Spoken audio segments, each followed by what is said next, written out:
A man carrying a bag full of guns walked through airport security. The scanner had detected everything, but the security officer pretended not to see. The man sprinted to the boarding gate, only to find it already closed. He frantically explained that this flight was crucial, but was still denied entry. At that moment, as a VIP customer, I stepped in to help him.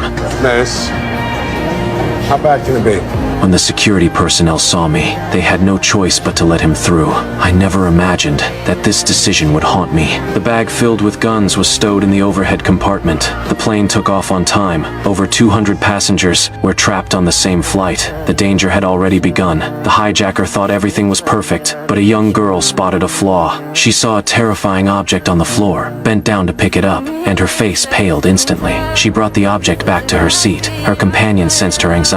A man sitting nearby noticed them and approached to ask what was wrong. He offered to help. The girl trusted him and told him what she'd found in the restroom. After listening, the man said he'd find a crew member and told them not to be afraid. You stay there, Naomi. I'll be straight back and tell you what they said. What the girl had picked up was a bullet, which meant there was a gun on the plane, but the man didn't go find a flight attendant. He slipped the bullet into his pocket because he was one of the hijackers. He relayed the news to his accomplices. The operation, originally scheduled for 3 hours later, was forced to begin early. He put on his code hat and walked back and forth between the seats. He announced that the operation would begin in 5 minutes. He returned to the girls and claimed the bullet was just an accident, that a security officer had dropped it in the restroom. He warned them not to tell anyone, or else it would cause a panic. The girls weren't convinced. In fact, they grew even more uneasy. As soon as he left, they began to suspect something was wrong. I just wanted to explain.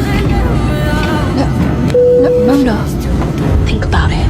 You can't just bring bullets onto a plane. That's when I noticed something was off too. I saw several passengers carrying identical bags. I thought they were just ordinary toiletries bags. I stood up to ask a flight attendant.